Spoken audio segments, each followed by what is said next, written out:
Welcome back to another episode of Student of the Game. I'm with my buddy, my club fitter, Eric Touchet from Performance Golf. Touchet Performance Golf. Thanks for joining us today. Yeah, thanks for having me.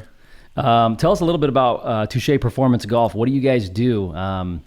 It's in the name, Performance Golf. If I come to you, I just feel like my performance gets that much better. But tell the listeners what you guys do at Touchet Performance Golf. Yeah, absolutely. So the main thing that we do at Touchet Performance Golf is club fitting. So we fit everything from a putter all the way to driver. We even do ball fittings. But that's our main thing. That's the majority of our business. But over the years, we've added some stuff.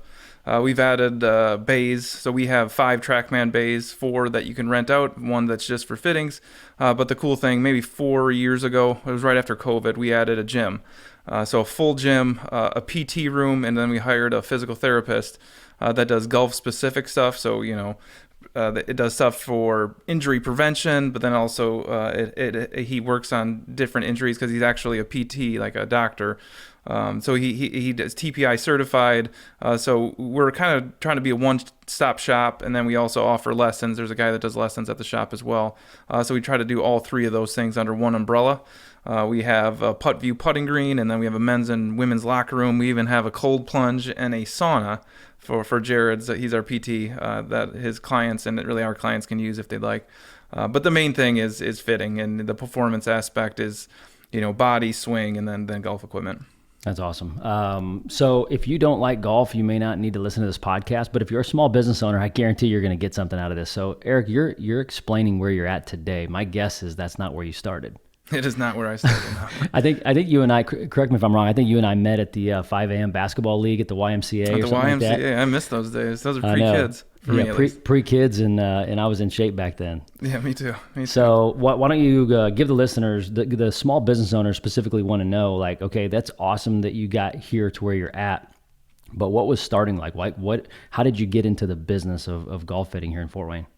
Yeah, so I I graduated college in 2009. It was really the height of the downturn in the economy. Really struggling to find a job. All the jobs I was getting were, had nothing to do with my college education. Very low paying, not satisfying. So I ended up deciding to move to Fort Wayne. I did not live in Fort Wayne at all my entire life, and my parents moved here when I was in college. So I was just like, I'll just move here, have free rent for a little bit, and then move back to Wisconsin, where I'm from. And I started reading books about owning your own business, how to do it, the easiest way financially to start it if you don't have an idea, and I came across franchises. So I started to look at franchises, different ideas. I started going to banks to look at SBA loans, stuff like that, just to, put my job in my own hands kind of deal. And I looked at probably 15 different businesses. Only 3 of them I was super interested in. And then I came across a golf one. And the funny thing is that I don't know if this is God. I don't know if this is luck. I did so much research, like what not to do, what to do, the advice. And then I kind of turned my brain off and stopped doing research when I saw golf. And if I did any more research, I would not have done the company that I went with because they were terrible. The reviews were terrible. They ended up being terrible. So I really got lucky that I was able to get in the door with this company. It was called Golf Etc. That's what we opened up 15 years ago as Golf Etc. And they didn't support us whatsoever. They went back on stuff they were supposed to do and all this. So we were able to get out of that pretty early. And then they went out of business. So that really helped us financially because they couldn't come after us. But it got us open. But my God, as you know, as a business owner, it was tough. I mean, thank God for my wife that she worked and that she was supportive because I was working 70, 80 hours a week and I wasn't making any money. I was probably, I think at one time we calculated like $2 an hour or something. It was something ridiculous like that. But I was an optimist and thought, someday I'm going to make money and this is going to be fun. And there's dozens of times I thought we were going out of business, but you just got to keep believing, keep trying. And there's a little bit of luck to it, right? I mean, you meet somebody that's influential, that helps your business, and that leads to the next one, and then the next one, and you just got to keep at it. I mean, it is not for the faint of heart. There were so many times that I couldn't sleep at night and thought about quitting and just going into the real world and getting a normal paycheck, working for a big company.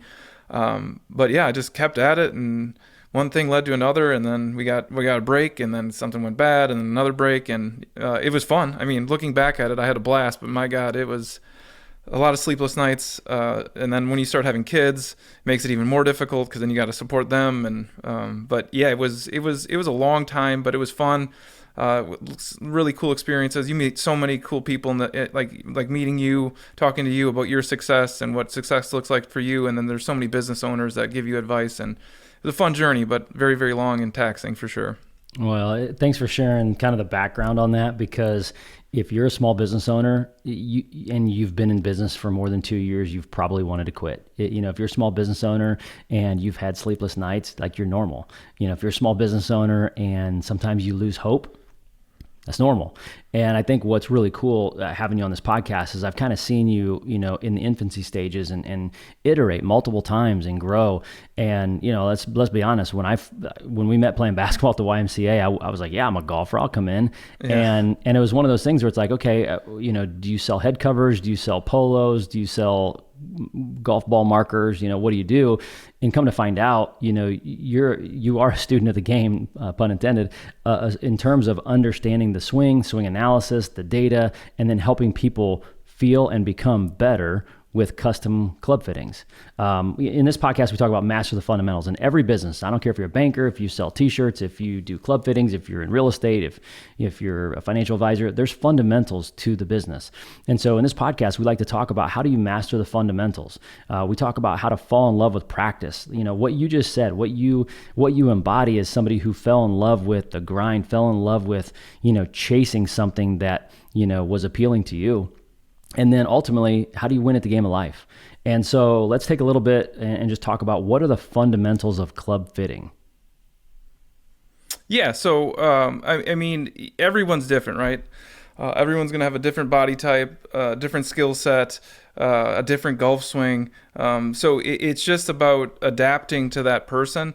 And it's about trial and error. In the beginning, I studied under an individual for a few months, but in reality, I was still, novice at the fitting aspect. So you just have to learn as you go, and you make mistakes, right? I mean, there's plenty of times that I made mistakes as a fitter, and you got to own those mistakes and fix those mistakes, because you can't tell the customer, well, good luck. You got to fix what you did wrong, but then you got to learn from them. I mean, what maybe I did a build wrong, or I recommended something wrong.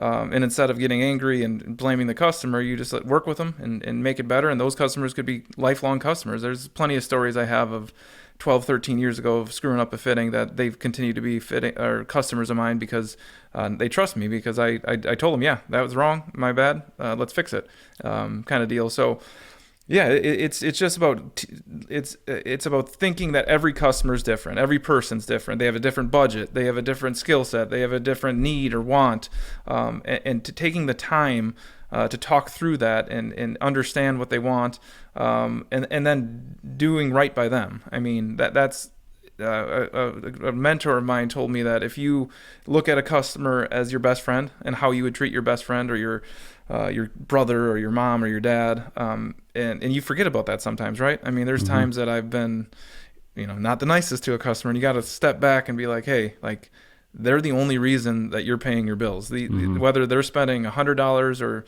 $5,000, it's irrelevant. They're spending their hard-earned money, and you got to respect them, and you got to treat them right. But then you also have to, you got to know what you're doing, and you got to study the stuff that you're doing. You got to back up what you're doing, and then there comes to a point that I've gotten that I'm pretty educated on knowing every shaft, every head, and I'm able to fit somebody a lot more precisely. It just takes time and effort, really.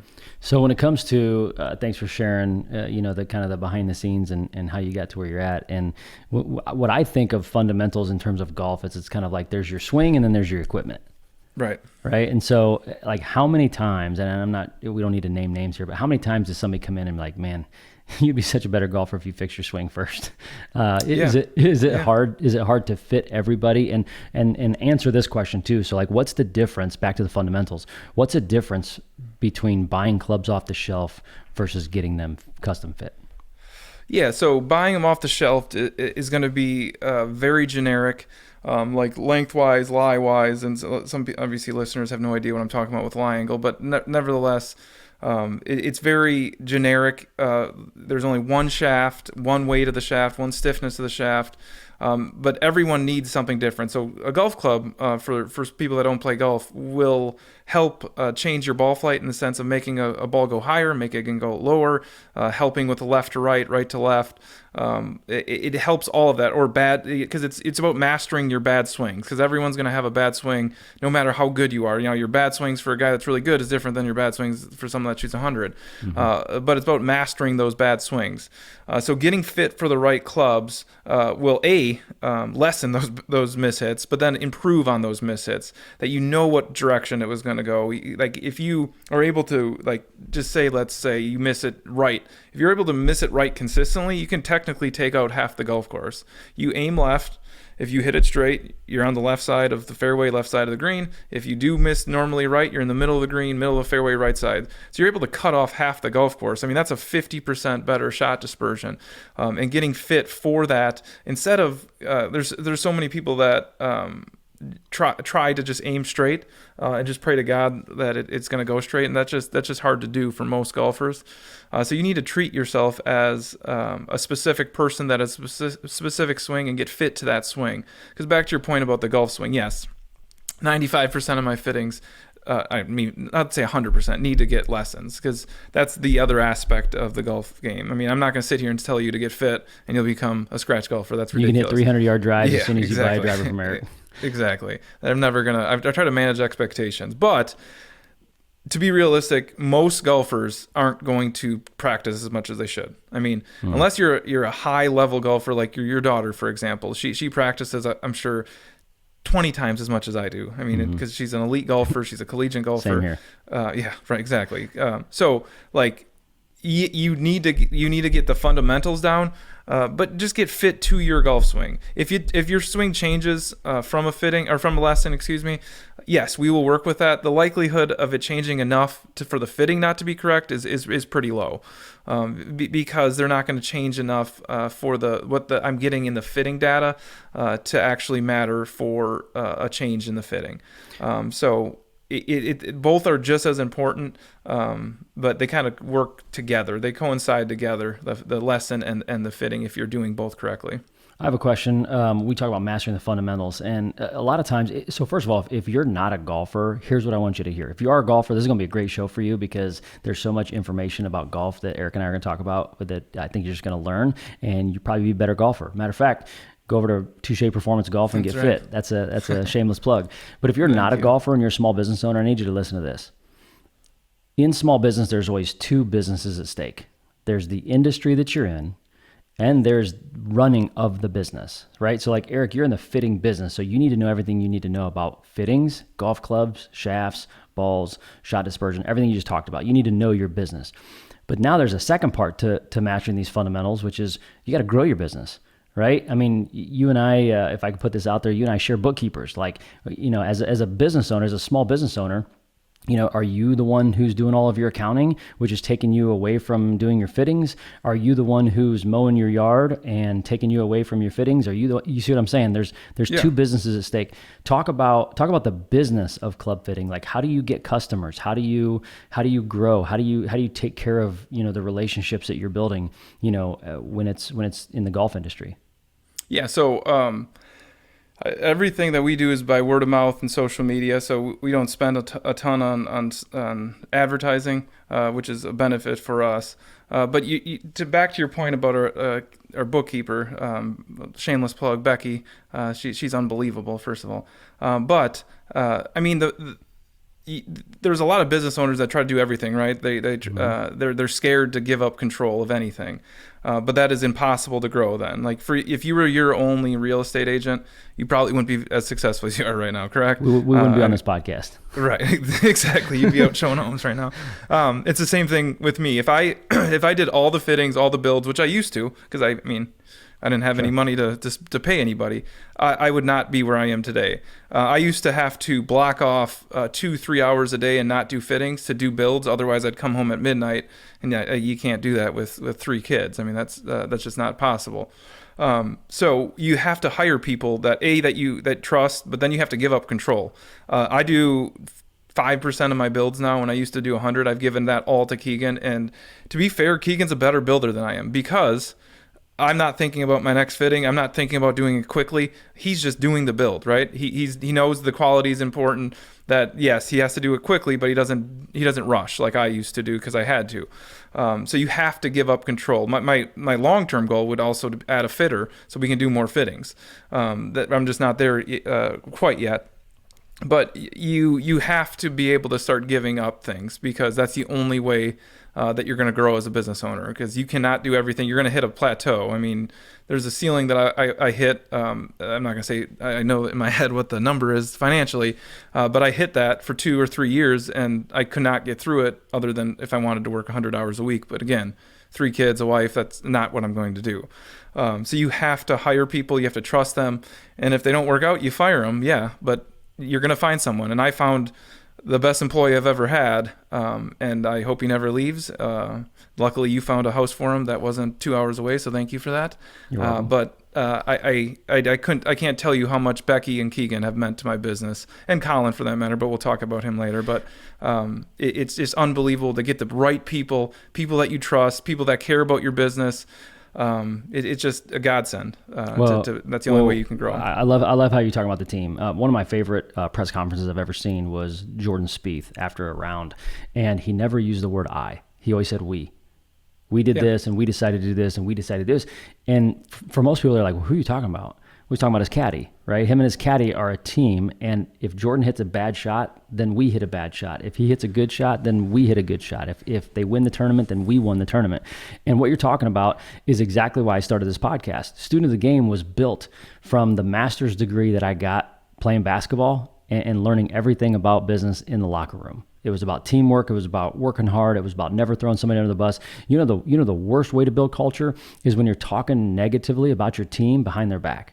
Right. Like you just can't do that. And so I appreciate you sharing a little bit of that. But, as it relates to sports and business and where they intersect is, if you want to be great, you got to fall in love with practice. You got to fall in love with the repetitiveness, the routine, the mundane, the boring. You got to work when nobody's watching. I'm just going to guess Keegan's a better builder, not just because of what you said, of he's focusing on that, but you were also a better teacher when you met Keegan. Talk about falling in love with the practice. Like, talk about the practice of club building and then the practice of club fitting. You do tens of thousands of these. You've got tons of data on these. Talk about actually falling in love with building the clubs. Talk about falling in love with the fittings. What are you doing behind the scenes that nobody's seeing? Yeah, so it's about studying up on various shafts, heads. I used to listen to Gary Vee a lot. This 7, 8, 9 years ago, and he talked about that. So many people told him I've listened to your podcast and your talks, and you repeat yourself constantly. And his response was my favorite ever. He said something along the lines of, "Well, if it's right, why does it matter if I'm repeating myself?" And I thought to myself because I used to try to change my verbiage in a fitting, just to be different, Mm-hmm. And then when I heard that, I was like, why? If what I'm saying is correct, why can't I just repeat myself every single time? And there's guys that will hit balls in there and they'll come up to me and you say the same thing every time. And I'm not saying during the fitting, but explaining things of the fitting, why you need to get fit, what the numbers mean. And he's like, I literally say the exact verbiage. And I explained it to him, why wouldn't I do that if it's correct? And I'm like, that's a really good point. So it's just about believing in what you're doing, knowing it's correct, but then you need to go with it. The industry changes all the time. There's different fitting philosophies that I've studied under other people. Once we've gotten big on social media, I've gotten reached out by a lot of different people about what they think, how they think. I've studied some of it I don't agree with, some of it I do, and I've incorporated some of that into my business because we're learning things all the time of what shafts do, how they do it, what's important, what's not important, how heads are different. Some things that manufacturers say that are just bold, and some of them that work. Because you have to you hear what they're saying, but then you have to study it in the simulator. You got to see if what they're saying is accurate, if it's correct. But you just have to know every little nuance of every new club, every new shaft, and what works, what doesn't, what's true, what's not true. And then the building process is just precision. You have to be as precise. It's hard to explain to non-golfers, but it's so precise in not just the length of the golf club, but it's the weight, it's the distribution of weight, it's the lie angle, it's the loft, it's the specificness of the shaft stiffness, the weight of the shaft. How you're putting all of that together has to be so precise to get the results you want to get, because there's two steps. There's the fitting. Like if I was the best fitter in the world, but then the clubs that I fit them for were not correct, it's irrelevant, right? If I'm like, this is what you need, and then I give them something that's not even close to that, what's the point? So you need to have both of those aspects, and they need to be built exactly as you fit them for to get the results that you want. And it's just all about precision. It's also about checking your work 2 or 3 times to make sure you're doing what's correct, and then the customers will see the results. Well, a couple things for you small business owners, you needed to hear this part, and this is what I caught from you. You talked about being repetitive. That's not a problem. As a matter of fact, it's a good thing. My mentor, Donald Miller, says communication is an exercise in memorization. If you're trying to communicate with somebody and they can't memorize what it is you're saying, you've lost them. You haven't communicated it. And I think that's one of the biggest challenges in today, in society, in all of us, right? In the social media world, we have, short attention spans. We have a hard time remembering. I have a hard time remembering what Lindsay tells me to bring home at night. Like, oh, I forgot the milk, sorry. But communication is an exercise in memorization. And as a small business owner, you have to understand the most important thing is for your clients, your patients, who the people, your consumers, the people you serve, that they memorize what it is you need them to memorize. Another thing that we talk about is the only reason a business exists is to solve a problem. I can tell you, Eric, firsthand that, the clubs that I've bought from you, it doesn't just make me a better golfer. I have to go out and practice. Like if I'm not practicing, I'm not going to be a better golfer. But when I am practicing, I do feel like these clubs were built for me. I do feel like, my shot dispersion, like you talked about earlier in the episode, is a lot tighter. My misses are better. And so I'm benefiting from this. Tell me some of the stories you have that, through all of your hard work with fittings, through all of your hard work with building the right clubs for people, what are some of the stories that people share with you? Like, I remember you always used to say, like, your best client was the guy who outdrives his foursome, and the other 3 guys are like, okay, Tommy's outdriving me. I need a new driver now. Like, tell me some of the success stories you've had with some clients. Yeah, I mean those are the best, right? Somebody's mad that his buddies hit it 10 yards shorter than him for 10 years, and then all of a sudden he gets fit and he's 15 yards farther than him and he's pissed. Those are the easiest clients, right? That's awesome. But the coolest ones, because we try to 6 to 12 months after a fitting. It's harder now because this is an excuse, but it's harder now because we're so much bigger and so much more busier. But we try to call our clients and be like, hey, how do you like the clubs? Because if they don't, we want to find out. We want to help them. We want to bring them back in at no cost. So the stories that I've heard are always, I'm going to say one specific at the end, but the ones that are coolest are the ones that broke 100 for the first time, 90 for the first time, 80 for the first time. They went their single digit handicap for the first time, and they're just ecstatic. The excitement that they're telling me on the phone is awesome. That's why we do what we do, is just because what we do is working. I mean, if I make 100 phone calls, 99 of them are positive. So our hit rate is quite high, and I'm not perfect, and that's why we make the phone calls, because we want to know that stuff so they can bring them back in and we can fix what may be wrong for their golf clubs. But the specific one, I fit this gentleman, man, it had to be 10 years ago now. Maybe he played at IU, so he was an elite golfer. Played in all of the city tournaments around here and did okay. I mean, again, he's played at IU, so that's not like what I'm about to say is I turned him from a crappy golfer to a really good golfer. I mean, He's a very good golfer. But he was 6'2", 6'3", really short arms. He should have been playing an inch longer. He was playing standard length. His coach at IU fit him. And I was like, you're supposed to be playing an inch long. He's like, no idea. He hit the ball a mile in the air, like 20, 30 feet too high. We brought his ball flight down, hit the ball about 15 yards farther off the tee, was able to, actually stand up straight on his irons. I fit him, I think in April or May, and the city tournaments in August. And again, what I'm about to say is not like, I'm not saying this guy's shooting 85 and then he wins. He's a very good golfer, but I was able to fit him, and it was awesome. He asked me to caddy for him in the city tournament, and he ended up winning. And it was just a cool, viewpoint of like, hey, if this guy played at IU, is an elite golfer, had no idea that his equipment was wrong, how many Joe Schmoes that are weekend golfers have no clue that their equipment is wrong? So that was like an aha moment, like, this could be something, like, because when we opened, fittings were not that big in the golf industry. Now they're huge, so we were ahead of it, luckily. But I was like, hey, if this guy didn't get fit right, this guy had no idea. An inch in golf, like for guys that don't play golf, an inch in golf is I mean, that's absurd. Like a half inch is big. An inch is like, just imagine how precise you have to be in a golf shot. If you're an inch too short, that you really have no chance. I mean, that's going to put so much pressure on your back. You're going to be moving up and down a ton. So that was that was a really cool experience. That 3-4 months after the fitting, he wins the city golf tournament, which for people that aren't from Fort Wayne that are listening to this, our city golf tournament's a pretty big deal. There's quite a few people that enter. There's really good golfers, a lot of collegiate golfers. So it was a cool thing. I mean, that was like aha, like, hey, this thing works. There's not a lot of people that know how important it is, and it was a really cool experience to be part of that too. Well, I think there's some confidence you can glean too. Like most small business people, sometimes I think lack confidence when they're meeting with people. Like I'll be personal, for example. We help people that are going through a lifestyle change that need to make a change in their housing. When I go to your home to talk to you about selling your home, I don't know your home as well as you'd know your home, right? I'm an expert in the process. Like I know the process of helping people buy and sell homes. I know the conversations that need to happen, and I know how to give somebody advice based on the situation that they're in. I don't know your home better than you know your home.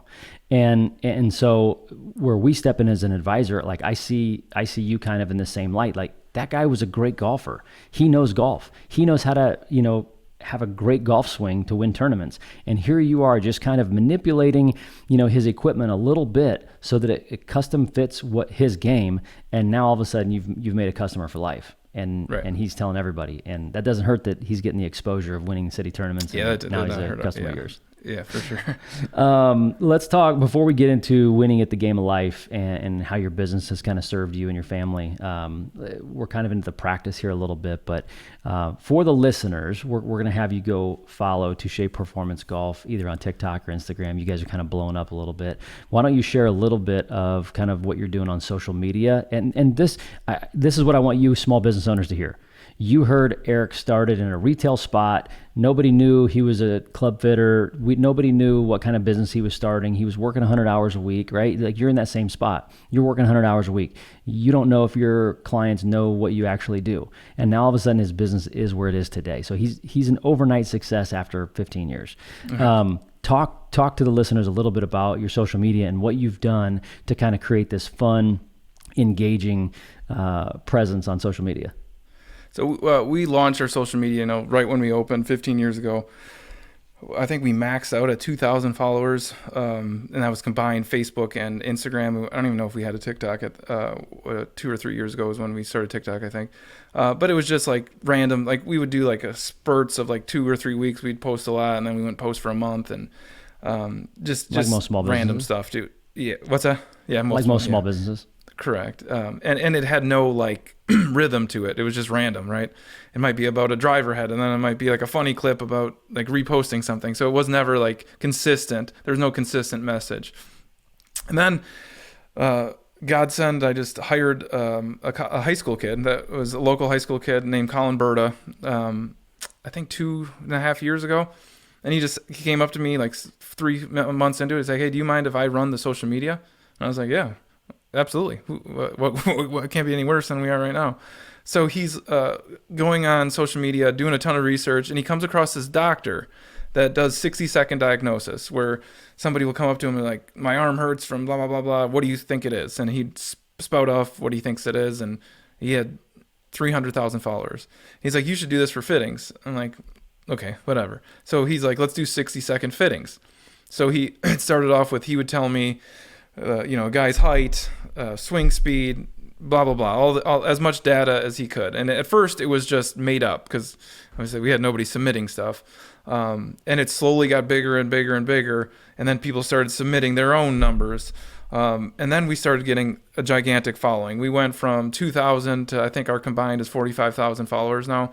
And I get clients now from California, Virginia, Florida, West Virginia, Wisconsin, that come in for fittings because they see these videos. And it was just Colin suggesting to do these videos that were 60-second fittings. He came up with the name, he came up with the idea, and he would just throw a camera in my face like when I didn't know, and I wouldn't know the numbers.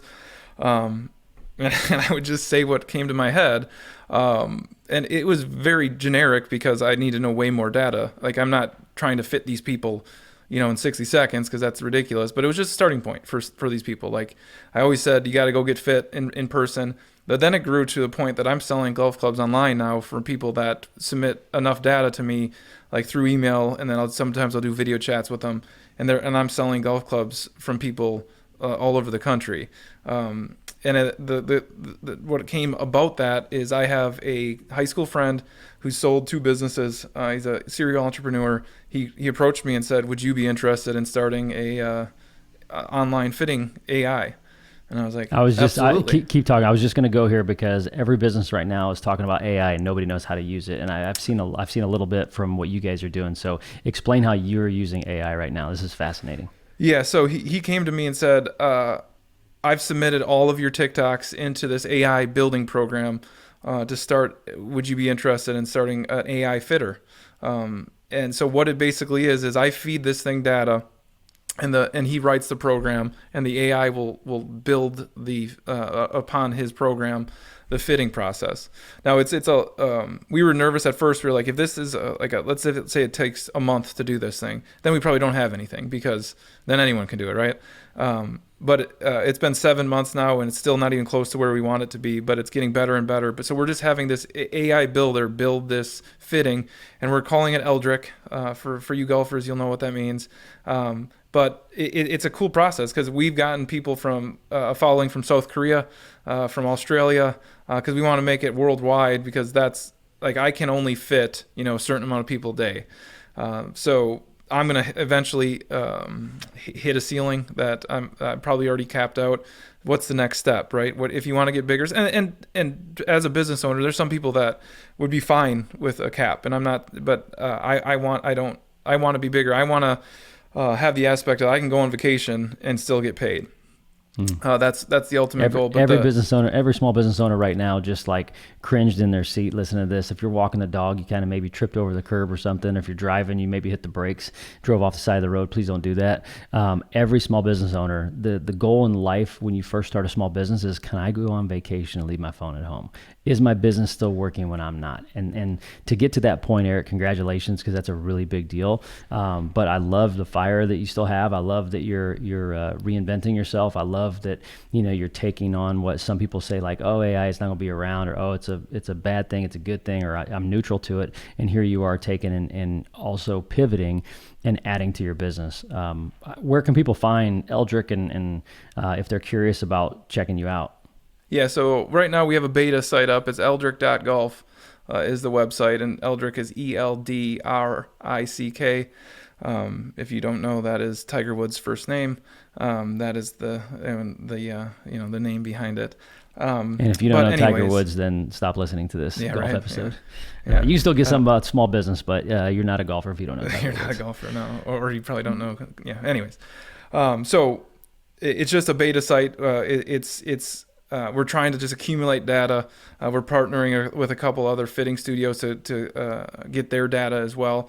But it's just a slow process of the AI assumes things, which we found out that are typically incorrect. So we have to continuously correct the AI.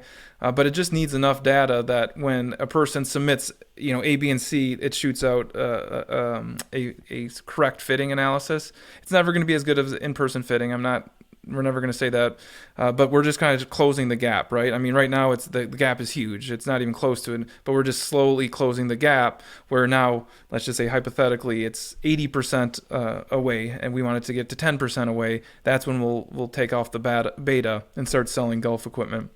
Because right now, at the end of the rainbow, there's no golf equipment recommendation. That's our next step. But it's a super fun process. It's fun to do it with a childhood friend too that knows this space, and it's been fun working with him again, because I've talked to him a lot over the years. But as you know, with high school, college friends, you kind of lose touch. So it's been fun working with him. He lives in Texas, so I was able to see him twice in the last year for this. So that's a fun aspect too. I mean, just working with somebody like. But as you said, nobody knows anything about AI truly, right? How long it's going to stay, if it actually works. I mean, but we're just diving into it knowing that it's going to be quicker than us building it, and it just needs more, more and more data. And we're excited about it. We're excited about the future. It could be really, really big. There's so many different avenues that we're thinking about taking it. We've been approached by a couple of VCs. So we're excited about long term, but we're taking it slow, knowing that we don't want to release it fully until we're confident in the results. From a retail operation that I think now is a tanning salon in your old location, yes, it is, yeah. to now building what you're building. I love hearing your story because it's an encouragement for all of us. I was having this conversation with Lindsay the other day about her design business. Like, it's not that things get easier, right? And this is Kara Lawson from Duke's famous quote. It's like, it's not that things get easier. We just handle hard better. And I love that. I love that quote because it talks about understanding that it just doesn't get easier. Life doesn't get easier. Your small business is not going to get easier. The market's not going to get easier. Politics and religion is not going to get easier. The media is not going to get easier, but we have to handle it better. And what you're doing is you're understanding where the opportunities are. Speaking of opportunities, let's just get right down to it, winning at the game of life. So we've talked about mastering the fundamentals. We've talked about falling in love with practice and all the things that you're doing behind the scenes, which I love. But winning at the game of life, how has building your golf brand, your fitting business, how has that given you lessons about life? Like, what have you learned from it? That you can't do it by yourself. Probably number one.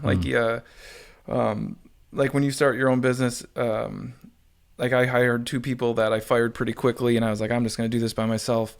You need a team. Your team is so important, but you got to treat them right. You got to pay them right. You got to pay them like what they're worth.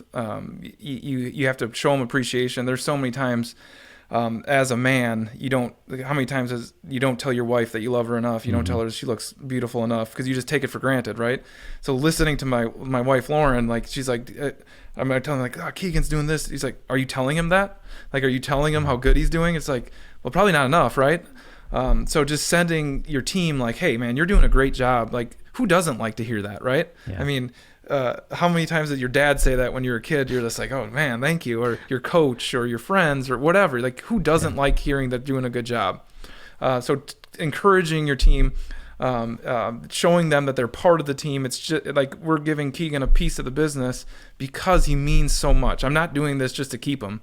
Like, I wouldn't do that. Like, if he was doing okay, I'd pay him. And hopefully he would stay, but he's doing such a good job that I want to give him a piece of the business. I want to show him like, hey, you're part of the family. You're so important that you cannot do it yourself. But it's all of that, and it's falling in love. You have to love what you're doing, right? Nobody's gonna. You can pretend for a while that you like what you're doing, but talking about sports, I mean, how many times has somebody been an unbelievable athlete, but they just haven't gone or done as well as they don't love it. They don't love basketball. They don't love football. They don't love tennis, golf. They know they're good at it, so they've done it professionally, but then they kind of just like, fell off because they didn't practice enough. They didn't care about it enough. You have to love what you're doing. You cannot pretend. You're going to eventually stuff's going to start falling through the cracks. You got to love the process, as I've heard you say thousands of times. You have to love it. I mean, there's no way your customers will suffer, and then your business will suffer. You have to love what you're doing. You have to continuously grow because every industry changes. There's no industry on planet Earth that's going to stay the same forever. So you'll die if you don't grow with it. And everything, and it's going to ebb and flow. I mean, interest rates for you, I'm sure that's been a nightmare for ups and downs, but you just have to power through. What else are you going to do? I mean, absolutely. You have to. And then that's why we tell people we're in the lifestyle business, right? Like, people that are going through a divorce, they don't care what the interest rate is. They got to move. Yeah. People that are getting married, it's like, well, whatever the interest rate is, we got to move. And so that's why we want to make sure we tell people, like, we're in the lifestyle business. When you're going through a lifestyle change and you need to make a change in your housing, that's what we're there for. You're in the business of solving the problem of like, hey, golf is frustrating. I'd like to be just a little less worse than what I am. I'd like to be just a little better than what I am. I'd like to actually outdrive my buddy, no matter what it takes. Talk a little bit about the community involvement that you're in. We didn't talk about this offline here, but Don's for Fort Wayne is our local Division I men's basketball team, Purdue Fort Wayne. There's a guy on the team that you've gotten to know and you've got a little history with. Talk about Don's for Fort Wayne and some of the things that you've done to support the NIL cause here in town. Yeah, so it was really cool. I follow Macedon basketball on Instagram, and this kid's name came up, and I was like, man, that sounds familiar. And one of my best friends growing up is the assistant basketball coach at where I played high school basketball. And I texted him. I was like, "Is this the kid that you coached?" And he's like, "Yeah." So his name's Max Nelson, and he went to my high school. And what's cool about that is I live 6.5 hours away from here. I live in Appleton. I grew up in Appleton, Wisconsin, so nowhere near Fort Wayne, Indiana. And I was like, that is insane that he went to my high school and then he's playing at the local college, which is a Division I college. I mean, it's not a small college. It's a big deal. So I thought that was so cool. So I reached out to you. I actually met his dad, who was a teacher at my high school, which I did not even know about. He said he recognized my name. I don't know if that was true, but and I was like, is there anything I can do NIL wise for this kid? And he's like, well, he plays golf. So I was able to help him with some golf equipment for the NIL aspect of it. And that was really cool getting to know him a little bit. My kids got to go in the locker room for a couple games That's after awesome. the game, which obviously they absolutely loved. So it's been cool to get to know him a little bit, and hopefully I can continue that process with the team, even if not from Appleton. But it was a really just a cool experience that he came from my high school. Awesome. Well, we'll wrap up the show here, but I think you small business owners, whether you golf or not, you heard probably your story in Eric's.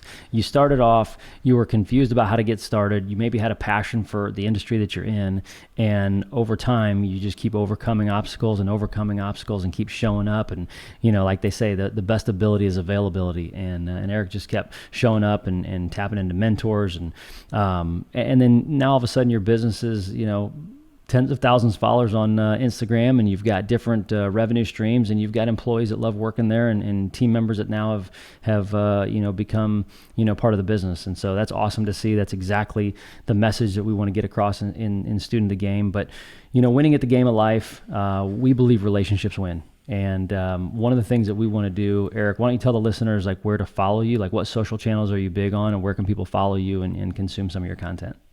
Yeah, so Instagram and TikTok are our two biggest. Touchet Performance Golf on both of them. There's also Eldrick AI on TikTok, Eldrick_AI on Instagram for our AI fitter.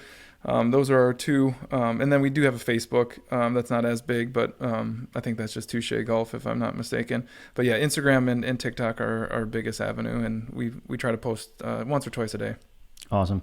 Speaking about relationships win, I don't know if I ever shared this story with you, but a buddy of mine from high school up in Michigan, where I grew up, I played basketball with him. He was on the golf team. I didn't know he was that good of a golfer in high school, but ended up messing around on the mini tours for a little while, and tried to make it in the big show. But he's got a son who's really good. Bentley, shout out to Bentley Kuhn, who won the Masters tournament drive, chip, and putt a couple years ago. Oh, no way. He reaches out to me one day and he's like, "Hey, I've been following this guy on Instagram, Touchet Performance Golf. It says he's in Fort Wayne. Do you know this guy?" No I'm way. like, "Well, heck yeah, I do." I was like, you need to come down here and get Bentley fit. So That's Brian, awesome. there you go. A little shout out for Eric. Bring Bentley down and get him fit. But That's really neat. we believe relationships win. In the game of life, relationships win. And we believe that, all good things that I have personally are because of a relationship. It's because I have a relationship who I try to add value to people's lives. People add value to my life, and my life is richly blessed because of that. But, Eric, to close the show here on Student of the Game, my kids always say, like, give that man his flowers or give them their flowers, which is just the appreciation and the accolades. Who's somebody you want to send some virtual flowers to here on the show? A person maybe in your life, whether it's family or business, that has helped you get to where you are today? Can I do two? Absolutely. Bring as many flowers you want. All right. So I have, on a personal level, it's unquestionably my wife, Lauren. I mean, I wouldn't be here. The store would have closed, years ago if she wasn't supporting me, not only financially but emotionally, encouragement. When I came home and talked about I can't do this is the negative things that are coming out in your head. Her belief in me and believing that I could make this thing work. There's 0% chance I would have made it without her. On a business aspect, there's another person that Tom Kelly. When he came into my life 12 years ago, I just fit him, and he would buy clubs for me, send all of his friends in. But then 7 years ago, he decided to invest into my company. He I mean, completely flipped it, was able to renovate it, and just completely changed my life. I truly believe I would have went out of business if it wasn't for that man. And he did it with no intention of making any money. He just did it because he wanted to. He loves the game of golf. He loves small business. And he's asked me for nothing. I never even asked him to do this. I don't know why he did it. But my God, I love that man, and I really appreciate everything that he's done for me and my family. And I can never, ever thank him enough. But then, I mean, you and Jay and Ray, we won't go into details about that, but you know what I'm talking about. You brought me Becky. You brought me the stability. You brought me the mindset of how to run a business and what to care about and all that. So that will never be lost on me. I can't say thank you enough to that as well. I appreciate that. Well, I will give Lauren her flowers as well. One of the real estate transactions we did together, I think she was signing papers in the delivery room when the twins were born. She was. Yeah. So you guys are just a power couple, power team, and that's just a shout out and a testament to, you know, one of the most successful things a small business needs is a supportive spouse. Like that's one of the number one things. And remember, it was twins too, not just. No, it was twins. It was double trouble. It was double trouble. And Grace Touchet is an up and coming basketball player at Homestead High School, so we're gonna watch out for her. But Eric, I can't thank you enough for being on the show. Go follow Touchet Performance Golf, and for all your golfing needs, if you just want to have less bad shots, if you want to be a little better golfer, if you want to outdrive your buddy, then go support this great, I would say local business, but now you're a global business. You got people from all over following you. So, congratulations, Eric. I appreciate it. Thanks for having me on, Brad.